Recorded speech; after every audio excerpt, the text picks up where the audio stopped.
नमस्कार, welcome to मीमांसा classes. मीमांसा क्लासेस के ऑनलाइन प्लेटफॉर्म पर एक बार फिर से आपका बहुत बहुत स्वागत है। आज हम एक नया टॉपिक स्टार्ट करने वाले हैं जो कि है दहन, ज्वाला और ईंधन। इस टॉपिक से रिलेटेड जो क्वेश्चंस हैं वो एग्जाम पर्पज से बहुत ज़्यादा इंपॉर्टेंट है, क्योंकि ये इस टॉपिक से रिलेटेड एक ना एक क्वेश्चन आपके प्रीलिम्स में ज़रूर पूछा जाता है। तो इस टॉपिक को थोड़ा सा वाइसली आप प्रिपेयर कीजिएगा ताकि आपका वो एक क्वेश्चन मिस ना हो। तो आज का हमारा जो टॉपिक है जो हम करने वाले हैं वो है दहन, ज्वाला और ईंधन। तो देखिए, आज की क्लास स्टार्ट करते हैं हम। सबसे पहले हम जो स्टडी करने वाले हैं वो है कि दहन क्या होता है, बर्निंग होती क्या है। दहन या इसको हम कहें बर्निंग। एक्चुअली बर्निंग होती क्या है, हम सब जानते हैं। बर्निंग से हम सब लोग भली भांति परिचित है। बर्निंग का मतलब होता है किसी भी चीज का जलना। बर्निंग मीन्स किसी भी चीज का जलना। और ये जो जलने की क्रिया होती है ये किसकी प्रेजेंस में पॉसिबल होती है। हम सब जानते हैं कि ऑक्सीजन की प्रेजेंस में ये चीज पॉसिबल होती है। तो दहन जो है वो हमेशा किसकी उपस्थिति में होता है, ऑक्सीजन की उपस्थिति में ही होता है। दहन किसकी उपस्थिति में होता है, ऑक्सीजन की उपस्थिति में होता है। और दहन के जो प्रोडक्ट्स होते हैं वो क्या क्या होते हैं। हम बात करें प्रोडक्ट्स की कि बर्निंग में प्रोडक्ट्स क्या क्या निकलते हैं या दहन में होता क्या क्या है, तो हम बात करें तो सबसे पहले निकलेगी ज्वाला यानी कि फ्लेम। हम जानते हैं कि जब भी कोई चीज बर्न होगी तो सबसे पहले उसमें क्या निकलेगी, फ्लेम यानी कि ज्वाला। देन उसमें प्रोड्यूस होगी ऊष्मा यानी कि हीट, और साथ में लाइट। तो ये तीन प्रोबेबल प्रोडक्ट्स हैं किसके, दहन या बर्निंग के। बर्निंग में क्या क्या पॉसिबिलिटीज हैं, फ्लेम प्रोड्यूस होगी, हीट प्रोड्यूस होगी और लाइट प्रोड्यूस होगी। ठीक है, तो तीन प्रोडक्शन जो है वो इस बर्निंग के प्रोसेस के थ्रू हो सकते हैं। ठीक है, अब किस किस दहन में कौन कौन सी चीज प्रोड्यूस होगी उसको हम पढ़ेंगे। देखिए, वे पदार्थ जो दहन के समय वाष्पित हो जाते हैं वो केवल क्या देते हैं, ज्वाला देते हैं। जैसे मोमबत्ती या कैरोसिन। मोमबत्ती का एग्जाम्पल आपने देखा होगा। मोमबत्ती को जब हम जलाते हैं तो ये मोमबत्ती ऐसा पदार्थ है तो जो दहन के समय यानी जब हम इसको जला रहे हैं तो ये वाष्पीकृत हो रही है। ठीक है, ये वाष्पित हो रही है। तो ये ऐसी जो चीजें होती हैं जो दहन के समय वाष्पित हो जाती हैं वो केवल क्या देते हैं, ज्वाला देते हैं। केवल क्या देते हैं, ज्वाला देते हैं। और इसका आपको एग्जाम्पल याद रखना है। एग्जाम्पल है आपके मोमबत्ती और कैरोसिन। नेक्स्ट है कि वे पदार्थ जो दहन के समय वाष्पित नहीं होते केवल क्या देते हैं, ऊष्मा देते हैं। वो जैसे ऊष्मा देते हैं, केवल ज्वाला का प्रोडक्शन नहीं करते, फ्लेम इनमें से नहीं निकलती है, फ्लेमलेस होते हैं। जैसे कि कोयला, कोल की जब आप बर्निंग करते हो, कोयले का जब आप दहन करते हो तो उस दौरान क्या होता है, इसका वाष्पन नहीं होता, ये केवल हीट प्रोड्यूस करता है, ये फ्लेम भी प्रोड्यूस नहीं करता। आपने कोल की बर्निंग देखी होगी। कोयले का दहन जब हम करते हैं, कोयले के दहन के दौरान ना तो ये वाष्पित होता है और ना ही ये फ्लेम प्रोड्यूस करता है, केवल और केवल ये हीट का प्रोडक्शन करता है। ठीक है, ज्वाला के समय, अच्छा ये जो एग्जाम्पल है ये हम में से सब ने लगभग गोल्ड स्मिथ की दुकान पे, सुनार की दुकान पे हमने देखा होगा। सुनार जब किसी धातु को पिघलाने के लिए जब फ्लेम का यूज कर रहा होता है तो फ्लेम का जो सबसे टॉपमोस्ट पार्ट होता है, जैसे कि ये फ्लेम है, ये देखिए ये मोमबत्ती की ये फ्लेम है, इस फ्लेम का ये जो टॉपमोस्ट पार्ट होता है इसका वो इस्तेमाल करता है एक पाइप से फूंक मार करके उस धातु को पिघलाने के लिए, उस मेटल को पिघलाने के लिए। वो क्यों करता है, उसका रीजन है कि वो जो टॉपमोस्ट पार्ट होता है उस फ्लेम का, उस टॉपमोस्ट पार्ट का जो टेम्परेचर होता है वो मैक्स होता है, वो टेम्परेचर मैक्सिमम होता है। तो वो इसीलिए सुनार उस फ्लेम के, उस ज्वाला के सबसे ऊपरी भाग का इस्तेमाल करता है धातु को पिघलाने के लिए। तो ये जो हमने देखा ये था हमारा मोटा मोटा किसका, दहन का इंट्रोडक्शन। दहन पहली बात होता क्या है, दहन का मतलब होता है बर्निंग या जलना, किसी चीज का जलना, किसी से जलना नहीं, किसी चीज का जलना, दहन या बर्निंग। दहन जो होता है वो हमेशा ऑक्सीजन की प्रेजेंस में होता है। ठीक है, और दहन से जो पॉसिबल, जो प्रोबेबल प्रोडक्ट्स हैं वो हैं आपके फ्लेम, हीट और लाइट। ठीक है, और ऐसी पदार्थ जो दहन के द्वारा वाष्पित होते हैं उनके एग्जाम्पल आपको याद रखने हैं, मोमबत्ती और कैरोसिन। और ऐसे पदार्थ जो वाष्पित नहीं होते और ना ही ज्वाला उत्पन्न करते हैं, केवल और केवल क्या उत्पन्न करते हैं, हीट प्रोड्यूस करते हैं, उसका एग्जाम्पल आपको याद रखना है, वो है कोयला। और सुनार जो है वो ज्वाला के कौन से भाग का इस्तेमाल करता है, टॉपमोस्ट भाग का इस्तेमाल करता है। क्यों करता है, क्योंकि उसका टेम्परेचर जो होता है वो मैक्स होता है, मैक्सिमम होता है। देखिए इसके अंदर, आप इस पिक्चर के अंदर आप देख सकते हैं, ये एक सुनार की दुकान का चित्र आपको यहाँ पे दिखाया जा रहा है। इसके अंदर देखिए इस फ्लेम का कौन से भाग का इस्तेमाल किया जा रहा है, टॉपमोस्ट पार्ट का वो यूज करता हुआ दिख रहा है। ठीक है, आगे बढ़ते हैं। माचिस की तिल्ली आप में से लगभग लगभग क्या सबने ही देखी है माचिस की तिल्ली। अब माचिस की तिल्ली में दो चीजें होती हैं, एक मैच बॉक्स होता है जो पेपर का बना होता है, एक स्टिक होती है जो कि लकड़ी की बनी हुई होती है। हम उस स्टिक को यूं घिसते हैं और वो जल जाती है। वो क्यों जलती है? वो जो माचिस की तिल्ली होती है उसके आगे जो ब्राउन कलर का जो उसका टॉप बना हुआ रहता है वो किस चीज का बना हुआ रहता है, और उस पेपर की बने हुए मैच बॉक्स के ऊपर जो दो साइड में जो लेयर्स बनी हुई होती हैं ब्राउन कलर की, वो किस चीज की बनी हुई रहती हैं कि जैसे हम उस मैच स्टिक को उस मैच बॉक्स के ऊपर हम रगड़ते हैं तो वो जो है वो बर्निंग स्टार्ट हो जाती है। ऐसा क्या होता है? तो देखिए, माचिस की जो तिल्ली होती है उसके ऊपर antimony trisulphide plus potassium chlorate को गोंद और स्टार्च से उस लकड़ी के ऊपर, उस स्टिक के ऊपर, उस वुड स्टिक के ऊपर चिपकाते हैं। किस को चिपकाते हैं ये आपको याद रखना है, antimony trisulphide plus potassium chlorate के मिश्रण को। ये आपको याद रखना है, antimony trisulphide plus potassium chlorate के मिश्रण को गोंद और स्टार्च के साथ मिक्स करके उस स्टिक के आगे के हिस्से में, फ्रंट पार्ट में उसको चिपकाया जाता है। और जो हमारी मैच बॉक्स की जो पेपर की बनी हुई मैच बॉक्स होती है, उस मैच बॉक्स की जो सरफेस होती है दोनों साइड की, उनके ऊपर जो परत बनी हुई रहती है, देखिए वो किस चीज की होती है? Red phosphorus plus lead, powdered lead उसके साथ मिक्स करके, रेड फॉस्फोरस के साथ मिक्स करके वो लेयर्स बनाई जाती हैं। तो आपको याद रखना है कि मैच स्टिक की जो टॉप मोस्ट पार्ट होता है, जो ब्राउन कलर का पार्ट हम देखते हैं स्टिक का, वो बना हुआ रहता है आपके antimony trisulphide plus potassium chlorate के मिश्रण का। और माचिस की जो सतह होती है, मैच बॉक्स के जो डिब्बी होती है उसकी जो सरफेस होती है दोनों साइड की, वो रेड फॉस्फोरस के अंदर पाउडर्ड लेड मिला करके वो सरफेस तैयार की जाती है। अब देखिए होता क्या है, जब माचिस को आप जलाते हैं, देखिए ये माचिस की तिल्ली है आपकी, और ये वो सतह है जो हमने अभी बताई कि किसकी बनी हुई रहती है। ये बनी हुई रहती है आपके रेड फॉस्फोरस प्लस लेड की। ठीक है, किस किस की बनी रहती है? रेड फॉस्फोरस प्लस लेड की, पाउडर लेड की। और ये जो माचिस का आगे का हिस्सा होता है ये आपका बना रहता है antimony trisulphide plus potassium chlorate के मिक्सचर का, और उस मिक्सचर को गोंद और स्टार्च के साथ मिला करके इस माचिस की स्टिक के ऊपर इसको चिपकाया जाता है। अब क्या होता है, जैसे ही हम इस माचिस की तिल्ली को इस सतह से रगड़ेंगे, जैसे ही इस मैच स्टिक को हम इस मैच बॉक्स की इस सरफेस से रगड़ेंगे, तो ये जो आपका रेड फॉस्फोरस है ये क्या करेगा? व्हाइट फॉस्फोरस में कन्वर्ट हो जाएगा। क्या करेगा ये रेड फॉस्फोरस व्हाइट फॉस्फोरस में कन्वर्ट हो जाएगा। और इस पोटेशियम क्लोरेट कहां पर था? इस मैच स्टिक के ऊपर। ठीक है, ये पोटेशियम क्लोरेट से क्रिया करेगा और ये जो हमने एंटीमनी ट्राइसल्फेट लिया था यहाँ पे पोटेशियम क्लोरेट के साथ, इस एंटीमनी ट्राइसल्फेट का क्या करेगा?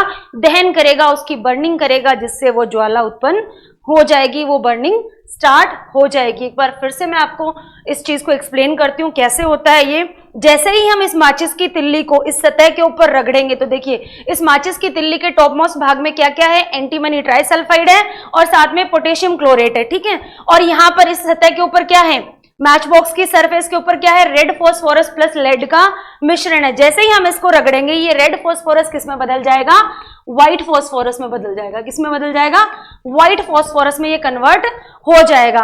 ठीक है, और व्हाइट फॉस्फोरस में कन्वर्ट होने के बाद ये पोटेशियम क्लोरेट से अभिक्रिया करेगा, और उस अभिक्रिया के फलस्वरूप क्या होगा? यहाँ पर ये जो एंटीमनी ट्राइसल्फाइड है उसकी क्या स्टार्ट हो जाएगी? बर्निंग स्टार्ट हो जाएगी, दहन उसका हो जाएगा, और इस तरह से वहां पर जो है वो फ्लेम प्रोड्यूस हो जाएगी। तो ये था माचिस की तिल्ली को जब हम मैच बॉक्स के ऊपर रगड़ते हैं तो वो बर्निंग किस तरीके से होती है। तो आपको जो मोटे मोटे पॉइंट्स इसके अंदर आपको याद रखने हैं, वो याद रखने हैं कि आपकी जो मैच स्टिक है उसके फ्रंट भाग में क्या लगा हुआ रहता है, कौन कौन से केमिकल्स यूज होते हैं। देन जो आपकी मैच बॉक्स की जो सरफेस है ब्राउन कलर की, वो किससे बनी हुई रहती है, और एक्चुअल में बर्निंग किस केमिकल की हो रही है, किस केमिकल की बर्निंग हो रही है जिसकी वजह से ज्वाला प्रोड्यूस हो रही है। तो देखिए याद रखिएगा, इस एंटीमनी ट्राइसल्फाइड की बर्निंग होगी फाइनली, जिसकी वजह से वहां पे फ्लेम प्रोड्यूस हो रही है। तो ये था आपकी माचिस का जलना। आगे चलते हैं। देखिए हमने बात की दहन की, कि दहन जो होता है वो ऑक्सीजन की उपस्थिति में ही होता है। दहन जो होता है वो ऑक्सीजन की उपस्थिति में ही होता है, लेकिन लैक ऑफ ऑक्सीजन में भी बर्निंग हो सकती है। ठीक है, या ऑक्सीजन की एब्सेंस में बर्निंग अगर कोशिश की जाए तो वो भी अपूर्ण दहन कहलाएगा, इनकम्प्लीट बर्निंग कहलाएगी। उस स्थिति में क्या प्रोडक्ट्स बनेंगे, उस स्थिति में क्या प्रोडक्ट्स बनेंगे? अपूर्ण दहन होने की स्थिति में जो है आपके कार्बन मोनोऑक्साइड प्रोड्यूस होगी। क्या प्रोड्यूस होगी? कार्बन मोनोऑक्साइड प्रोड्यूस होगी। अपूर्ण दहन की स्थिति में हमेशा जो बनने वाली विषैली गैस है, पॉइजनस गैस है, वो होती है आपकी कार्बन मोनोऑक्साइड। ये जहरीली गैस होती है। उदाहरण है कोयले और पेट्रोल का अपूर्ण दहन।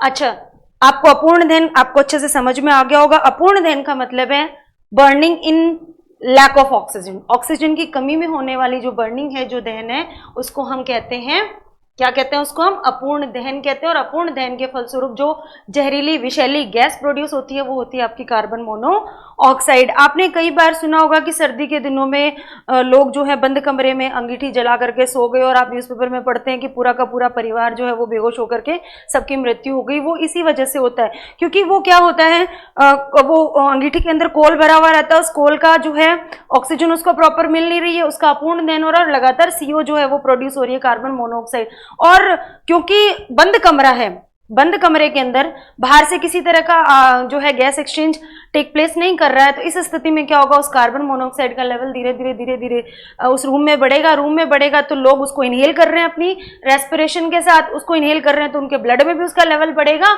और धीरे धीरे सफोकेट होकर के उनकी क्या हो जाएगी, मृत्यु हो जाएगी। ठीक है। जो आपके ये इस तरह के स्टोव जो आजकल प्रचलन में कम है, पहले ज्यादा चला करते थे, इनको कहते थे बत्ती वाले स्टोव। ये जो स्टोव होते हैं इनके अंदर आप देख रहे होंगे ये जो पोर्स बने हुए रहते हैं, छिद्र बने हुए रहते हैं इस तरीके से। यहाँ एक जालीनुमा एक आर्टिकल लगा हुआ रहता है जिसके अंदर इस तरह के पोर्स बने हुए रहते हैं। ये जो पोर्स हैं, ये पोर्स ऑक्सीजन की क्या करते हैं, पूर्ति करते रहते हैं, निरंतर क्या करते रहते हैं, ऑक्सीजन की पूर्ति करते रहते हैं, जिससे इनके अंदर यहाँ पे जो ज्वाला प्रोड्यूस होती है ना, वो ज्वाला बिल्कुल साफ सुथरी स्वच्छ ज्वाला मिलती है। अदरवाइज तो इसके अंदर क्योंकि कैरोसिन भरा जाता है, कैरोसिन की जब बर्निंग होती है तो स्वच्छ ज्वाला नहीं मिलती। लेकिन ये जो गैस, ये जो स्टोव है, इस स्टोव के अंदर क्या होता है कि यहाँ पे लगातार जो है वो ऑक्सीजन की पूर्ति हो रही है। ऑक्सीजन की लगातार पूर्ति होने से उस कैरोसिन का, कैरोसिन भी एक पेट्रोलियम प्रोडक्ट है, उस कैरोसिन का पूर्ण दहन हो रहा है, जिसकी वजह से स्वच्छ ज्वाला यहाँ पे प्राप्त हो रही है। ठीक है, तो ये था आपका अपूर्ण दहन। आगे बढ़ते हैं। पेट्रोल से अगर एक्सीडेंटली कोई फायर केस हो जाए, कोई आग लग जाए पेट्रोल पंप वगैरह पे या कहीं पे भी, तो उस आग को कैसे बुझाया जाता है? जनरली जब आग लगती है तो हम उसको पानी डालकर बुझाने का प्रयत्न करते हैं, लेकिन पेट्रोल से लगी हुई आग को हम कभी भी पानी डालकर नहीं बुझाते। क्यों नहीं बुझाते? देखिए इसका कारण देखिए, क्यों नहीं बुझाते, क्योंकि पानी जो होता है वो पेट्रोल से क्या होता है, भारी होता है। पानी जो होता है वो पेट्रोल से हैवी होता है, और हैवी होने के कारण ये पेट्रोल से नीचे बैठ जाता है, पेट्रोल से नीचे चला जाता है, नीचे बैठ जाता है, इसलिए आग नहीं बुझा पाता। आग बुझाने के लिए किसका इस्तेमाल करते हैं? CO2 का। CO2 कार्बन डाइऑक्साइड गैस का यूज वहां पर हम करेंगे।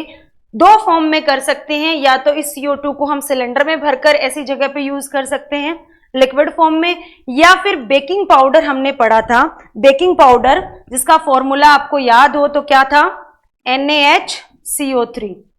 इस बेकिंग पाउडर का छिड़काव हम वहां पर करेंगे, तो उसका छिड़काव करने पर जैसे हम इसको वहां पर स्प्रिंकल करेंगे, हम छिड़केंगे उस बर्निंग वाले जगह पे जहां पे पेट्रोल की वजह से आग लगी, तो ये CO2 का प्रोडक्शन करेगा।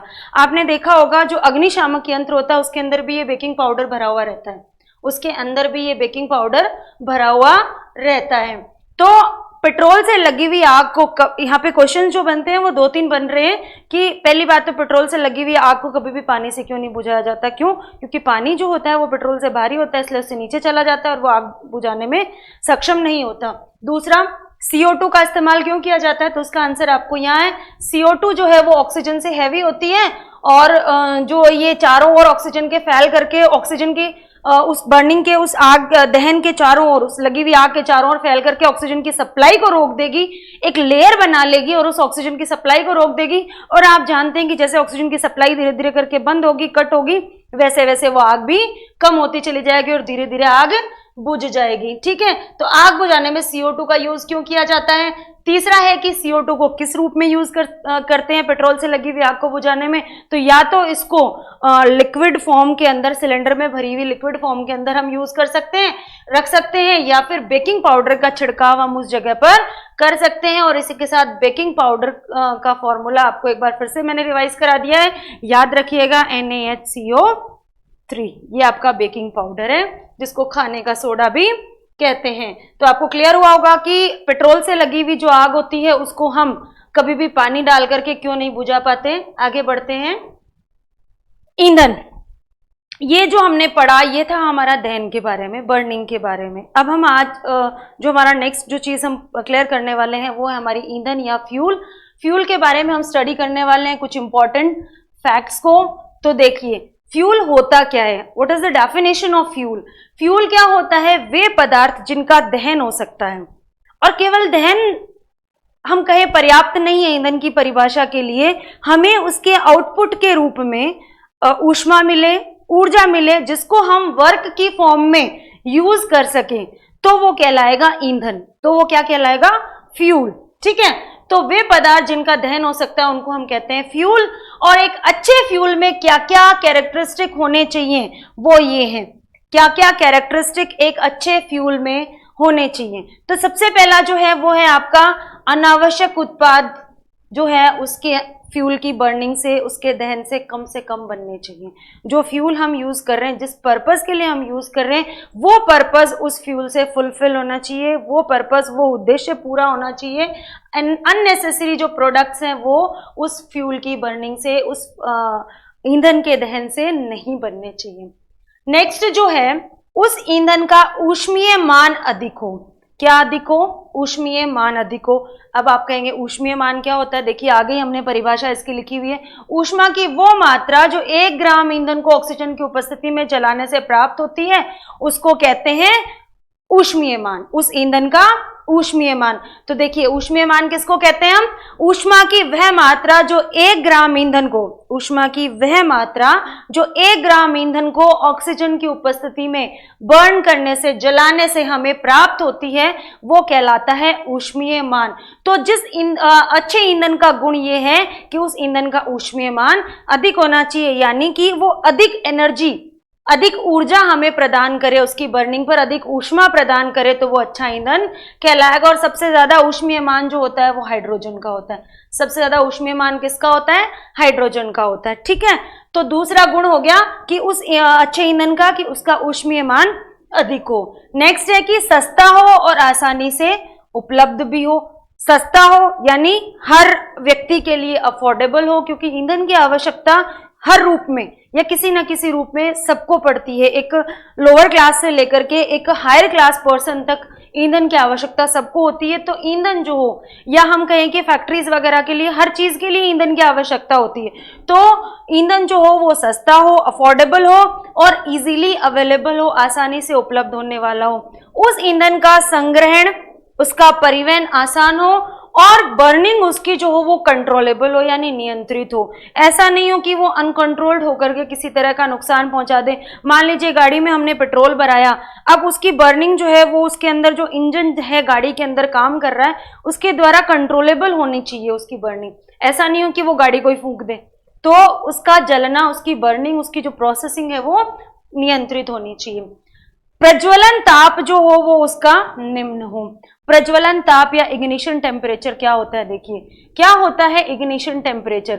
इग्निशन वर्ड ईंधन से जुड़ा हुआ है, आपने सुना होगा ईंधन या गाड़ियों की इंजन से, इंजन का जहां बात करते हैं हम वहां इग्निशन वर्ड आता है। तो इग्निशन टेम्परेचर क्या होता है, इग्निशन टेम्परेचर वो टेम्परेचर होता है जहां पर, जिस टेम्परेचर पर पहुंच करके वो फ्यूल जो है वो ऊष्मा का उत्पादन शुरू कर दे, production of heat, production of work, यानी वो ऊष्मा वर्क में कन्वर्ट होना, जो आउटपुट हम चाह रहे हैं उसमें कन्वर्ट होना स्टार्ट कर दे।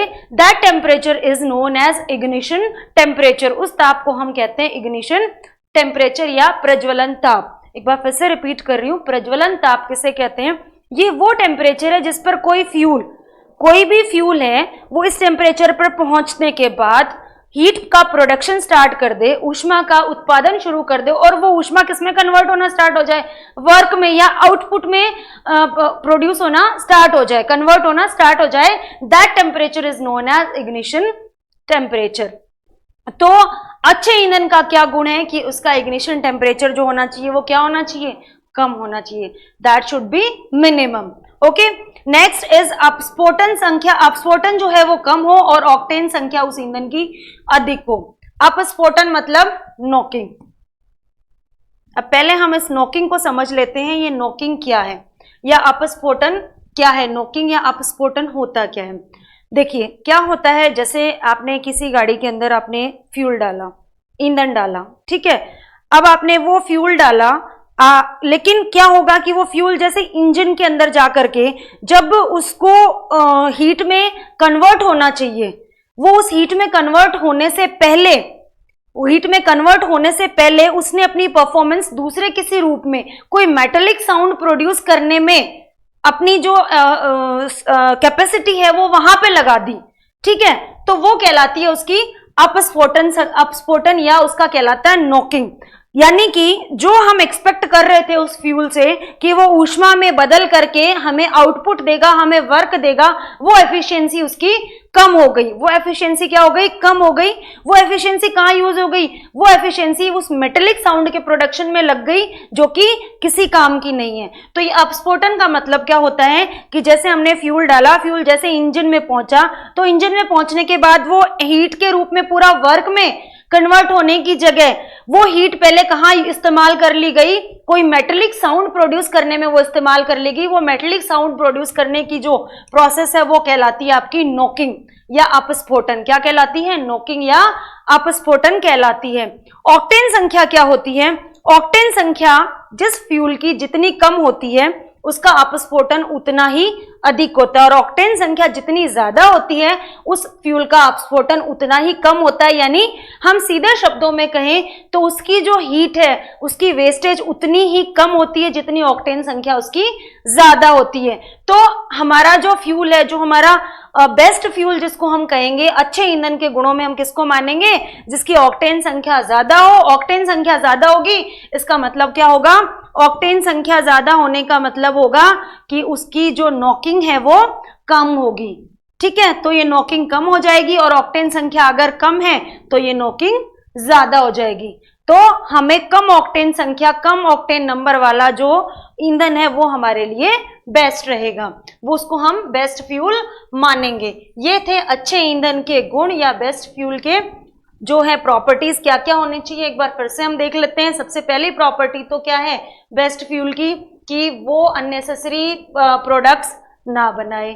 दूसरी जो प्रॉपर्टी है वो है कि उसका ऊष्मीय मान अधिक होना चाहिए, और अभी हमने डिस्कस किया कि ऊष्मीय मान क्या होता है? ऊष्मा की वह मात्रा जो 1 ग्राम ईंधन को ऑक्सीजन की प्रेजेंस में बर्न करने पर, जलाने पर हमें प्राप्त होती है, वो उसका कहलाती है ऊष्मीय मान। और सर्वाधिक ऊष्मीय मान किसका होता है? हाइड्रोजन का होता है, ठीक है। जो ईंधन, अच्छा ईंधन है वो सस्ता होना चाहिए और आसानी से उपलब्ध होना चाहिए। इसके अलावा उसका संग्रहण यानी उसका रखरखाव आसान होना चाहिए, और परिवहन उसका इजी होना चाहिए, और उसकी जो बर्निंग है वो कंट्रोलेबल होनी चाहिए, नियंत्रित होनी चाहिए। फिर नेक्स्ट है प्रज्वलन ताप उसका कम होना चाहिए, इसको हम डिस्कस कर चुके हैं, इग्निशन टेम्परेचर क्या है। नेक्स्ट है उसका अपस्फोटन कम होना चाहिए और उसकी ऑक्टेन संख्या ज्यादा होनी चाहिए। ये हम बता चुके हैं अभी कि जितना ऑक्टेन नंबर ज्यादा होगा उतना ही अपस्फोटन कम होगा, और ऑक्टेन नंबर जितना कम होगा अपस्फोटन उतना ही अधिक होगा। आगे चलते हैं, देखिए अपस्फोटन और ऑक्टेन नंबर को थोड़ा और समझ लेते हैं। ऊष्मा के पूर्णतः कार्य में परिवर्तित न होकर ध्वनि ऊर्जा में परिवर्तन होना अपस्फोटन कहलाता है। ये मैं आपको पहले ही समझा चुकी हूँ कि अपस्फोटन एक्चुअल में होता क्या है। जैसा कि मैंने बताया कि जो हीट है वो कंप्लीटली किस में कन्वर्ट नहीं होगी? वर्क में कन्वर्ट नहीं होकर के वो किसमें? एक कोई मेटेलिक साउंड प्रोड्यूस करने में वो यूज आ जाएगी, मेटेलिक साउंड को प्रोड्यूस करने में वो चली जाएगी, तो उसको कहते हैं अपस्फोटन। और इस अपस्फोटन को ही हम ऑक्टेन नंबर के द्वारा डिफाइन करते हैं। ज्यादा ऑक्टेन नंबर होने का मतलब होता है कि ईंधन का अपस्फोटन कम होगा, और ये हमें समझना है। अपस्फोटन को कम करने के लिए हमें क्या करना है? देखिए आप पेट्रोल पंप पे जब पेट्रोल भरवाने जाते हैं तो ये पेट्रोल के अंदर एक ये TEL, शॉर्ट में इसको तेल कह लीजिएगा आप, इसकी फुल फॉर्म होती है tetra ethyl lead. Full form क्या होती है इसकी? Tetra ethyl lead. ये एक सब्सटेंस आपके पेट्रोल के अंदर मिलाया जाता है एक फिक्स क्वांटिटी में। वो क्वांटिटी कितनी होती है वो भी हम आपको यहाँ बता रहे हैं, 0.15 ml पर लीटर।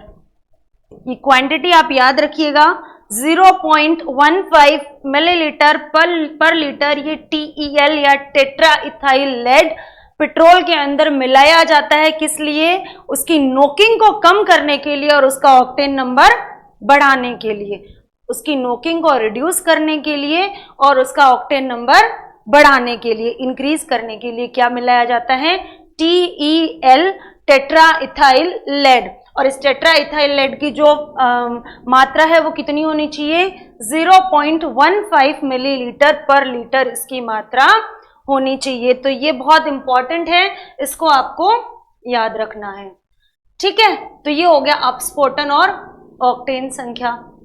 आगे बढ़ते हैं, फ्यूल का क्लासिफिकेशन ऑफ फ्यूल। तो क्लासिफिकेशन ऑफ फ्यूल में हम सब जानते हैं 3 तरह के ईंधन हो सकते हैं, ठोस फॉर्म में हो सकते हैं, द्रव में हो सकते हैं और गैस में हो सकते हैं। ठीक है, लगभग हम सब परिचित हैं इन सारे नामों से, ठोस ईंधन, द्रव ईंधन, गैस ईंधन। ठोस ईंधन कौन कौन से हो सकते हैं? देखिएगा, कोयला है, लकड़ी है, चारकोल है, इनको आप मानते हैं आप ठोस ईंधन। द्रव ईंधन कौन कौन से हो सकते हैं? डीजल है, पेट्रोल है, केरोसिन है, अल्कोहल है, स्पिरिट है, ईथर है। गैस फॉर्म में ईंधन कौन कौन से हो सकते हैं? नेचुरल गैस जिसको हम मीथेन कहते हैं, CH4, आपकी LNG लिक्विफाइड नेचुरल गैस, ये इस प्राकृतिक गैस या मीथेन का ही फॉर्म है जिसको लिक्विफाई करके सिलेंडर्स में भरा जाता है।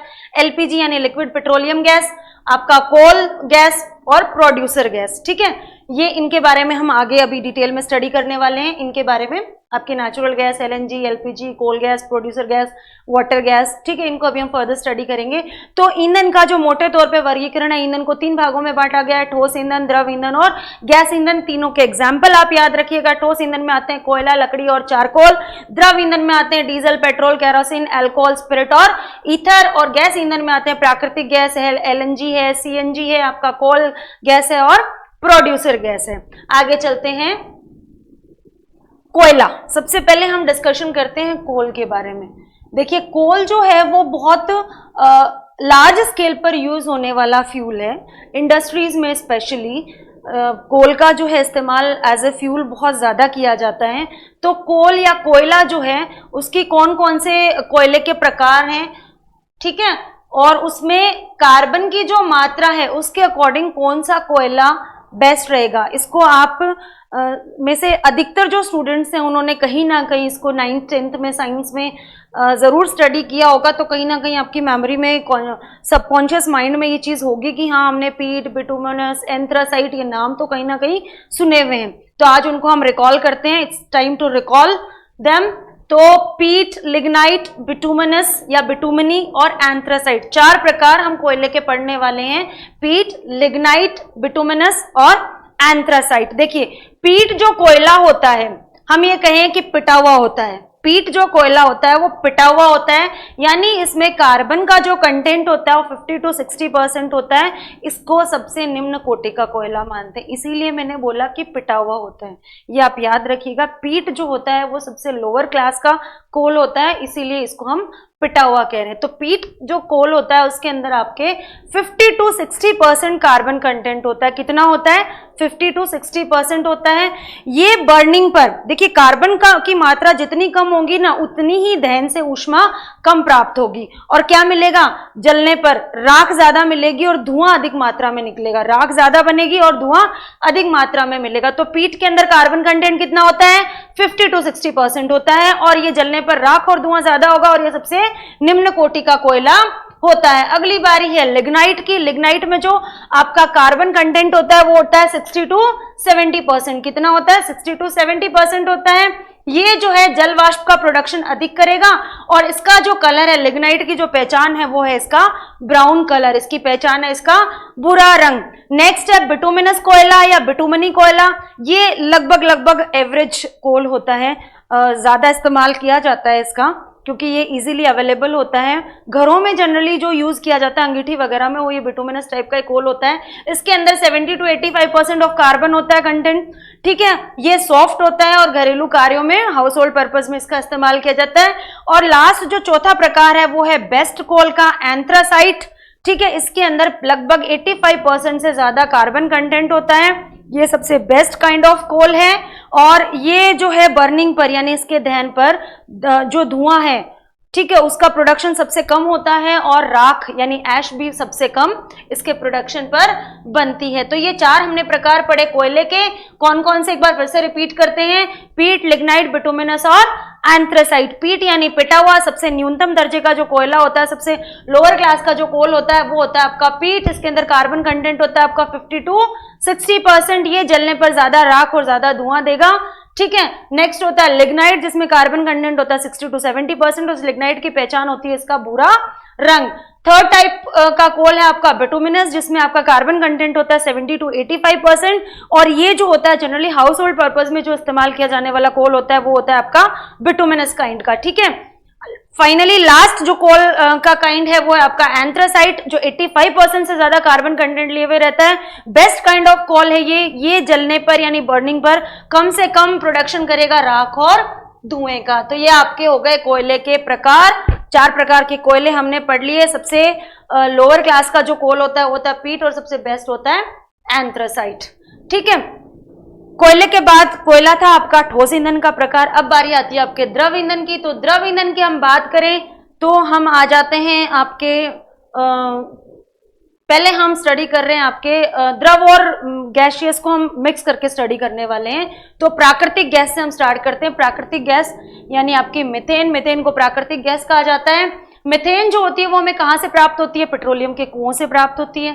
ठीक है, लेकिन अलग से भी इसको निकाला जा सकता है, अलग से भी इसका जो है दोहन किया जा सकता है भूगर्भ से। इसमें जो कंटेंट होते हैं या इसके जो कंपोनेंट होते हैं वो होते हैं C1 से C4 तक के एल्केन्स। C1 से C4 का मतलब होता है मेथ, एथ, प्रोप और ब्यूट। ठीक है, सब जो साइंस बैकग्राउंड के स्टूडेंट्स हैं वो जानते हैं नंबर ऑफ कार्बन्स के अकॉर्डिंग जो एल्केन्स होते हैं वो होते हैं मेथेन, एथेन, प्रोपेन और ब्यूटेन। ठीक है, लेकिन इसमें मेन जो कंपोनेंट होता है प्राकृतिक गैस जिसको हम को जानते हैं प्राकृतिक गैस के नाम से वो है आपकी मीथेन। ठीक है, इसकी क्वालिटी क्या होती है कि ये रंगहीन होती है, कलरलेस होती है, गंधहीन होती है और पॉइजनस नहीं होती है, अविषैली होती है, पॉइजनस नहीं होती है। तो सबसे पहले हमने स्टडी किया प्राकृतिक गैस को। प्राकृतिक गैस का जो मेन कंटेंट है वो है मीथेन। ठीक है, हालांकि इसमें C1 से C4 तक के जो कार्बन एल्केन्स हैं वो हो सकते हैं। नेक्स्ट जो हम पढ़ने वाले हैं वो है इस मीथेन का ही लिक्विफाइड फॉर्म LNG या लिक्विड नेचुरल गैस। देखिए LPG आता है सीधा सीधा जुबान पे चढ़ा हुआ, ये है आपका LNG लिक्विड नेचुरल गैस या द्रवित प्राकृतिक गैस। इस प्राकृतिक गैस को लिक्विफाइड फॉर्म में कन्वर्ट करके जब यूज करते हैं तो उसको हम कहते हैं LNG। ये प्राकृतिक गैस की अपेक्षा हम सबको पता है कि गैसियस फॉर्म में ज्यादा जगह घेरेगी, उसी को अगर लिक्विड फॉर्म में हमने कन्वर्ट कर दिया तो वो कम स्पेस घेरेगी। क्यों? क्योंकि लिक्विड फॉर्म में आते क्या है उसके जो पार्टिकल्स हैं, जो कण हैं वो पास पास आ गए तो कम स्थान घेरेंगे, इसलिए भंडारण है। तो प्राकृतिक गैस को क्या कर लिया जाता है? द्रवित कर लिया जाता है, जिसे LNG कहते हैं। इसमें कंपोनेंट्स कौन कौन से होते हैं? मीथेन और एथेन। और मुख्य रूप से हमने पहले भी बात की थी कि प्राकृतिक गैस का मतलब ही हम इंडिकेशन ही क्या मानते हैं कि मीथेन है।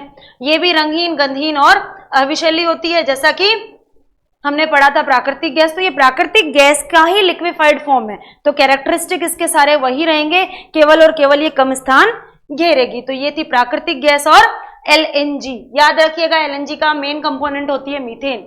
ठीक है, नेक्स्ट जो हम सबके घरों में इस्तेमाल की जाती है, सब परिचित हैं इससे, LPG या लिक्विड पेट्रोलियम गैस। सबके घरों में सिलेंडर इसके यूज होते हैं। इसका जो कंपोनेंट होता है मेन वो होता है आपका ब्यूटेन, जिसमें 4 कार्बन होते हैं। अभी मैंने बताया मेथ, एथ, प्रोप और ब्यूट। 4 कार्बन वाला जो कंपोनेंट होता है इसका वो होता है ब्यूटेन प्लस 3 कार्बन वाला प्रोपेन। 3 कार्बन वाला प्रोपेन, दोनों का मिक्सचर होता है। घरों में इसी गैस का प्रयोग किया जाता है। सिलेंडर में इसको लिक्विफाइड फॉर्म में रखा जाता है। LNG और नेचुरल गैस की अपेक्षा ज्यादा प्रदूषणकारी ये होती है, ज्यादा पोल्यूशन ये फैलाती है, ये कलरलेस होती है और स्मेललेस होती है।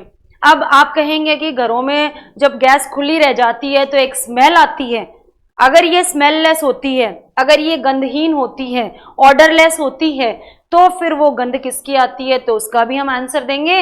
वो जो गंध आती है वो आती है आपको मर कैप्टन की, मरे हुए कैप्टन की। ये याद रखने का तरीका है सिर्फ। इस मर कैप्टन की वो स्मेल आती है जो एक सल्फर कंटेंट होता है, ये मिलाया जाता है सिलेंडर के अंदर।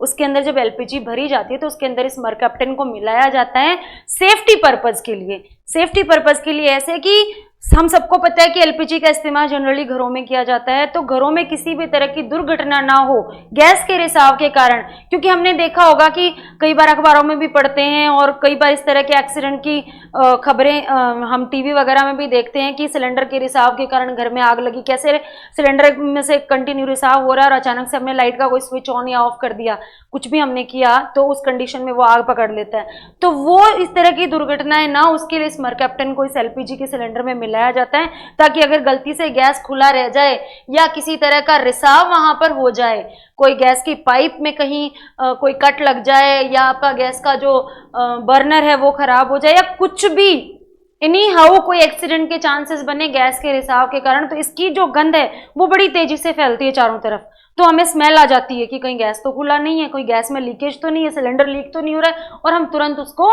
ठीक कर लेते हैं, दुरुस्त कर लेते हैं। तो ये था आपका एलपीजी, लिक्विड पेट्रोलियम गैस।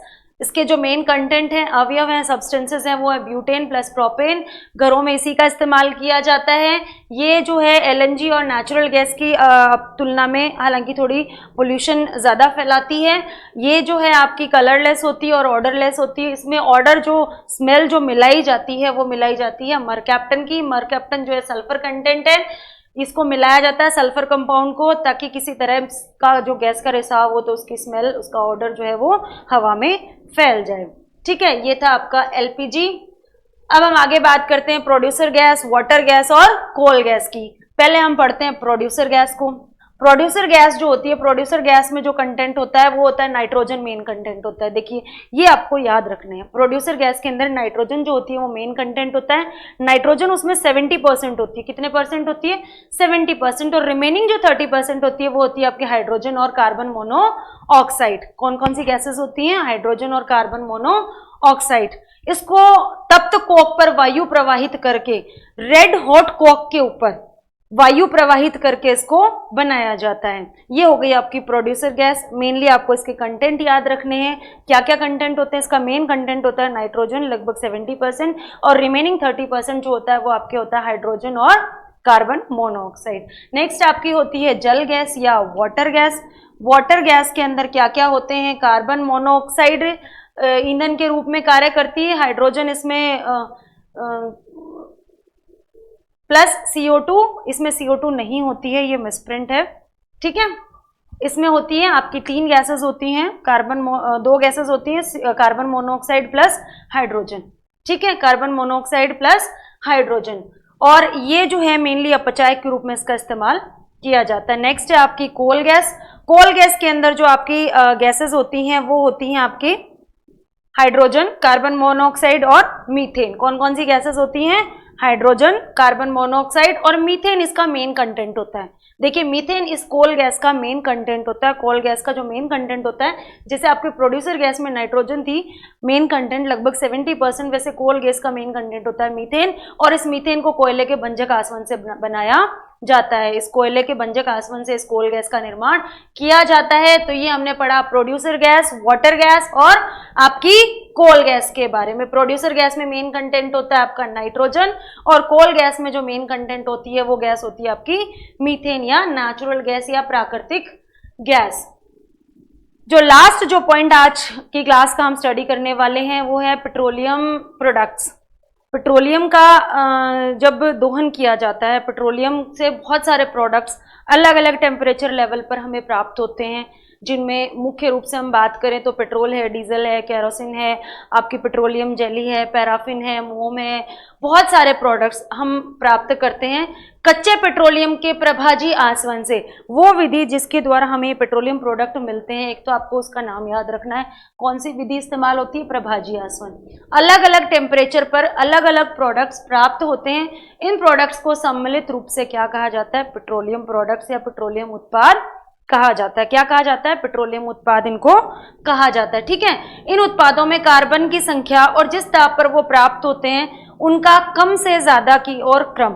ठीक है, तो कम से ज्यादा की और कम टेम्परेचर से ज्यादा टेम्परेचर की और ये इनकी जो है सीरीज है। सबसे पहले हमें प्राकृतिक गैस प्राप्त होती है, उसके बाद पेट्रोल, उसके बाद naphtha, kerosene, diesel, lubricant oil, petroleum jelly, paraffin, मोम और लास्ट में हमें मिल रहा है कोल।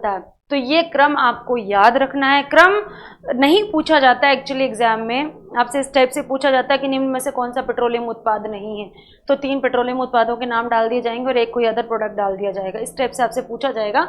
ये सीरीज आपसे प्रीलिम्स में तो कम से कम नहीं पूछी जाएगी, ठीक है। तो ये हमने देखा पेट्रोलियम प्रोडक्ट्स। इसमें आपको जो मेन याद रखना वो याद रखना कि कौन से प्रोसेस के द्वारा, कौन से प्रक्रम के द्वारा ये पेट्रोलियम उत्पाद हमें प्राप्त होते हैं। तो ये प्राप्त होते हैं हमें प्रभाजी आसवन के द्वारा। अलग अलग ताप पर अलग अलग प्रोडक्ट्स हमें प्राप्त होते हैं, अलग अलग पदार्थ हमें प्राप्त होते हैं।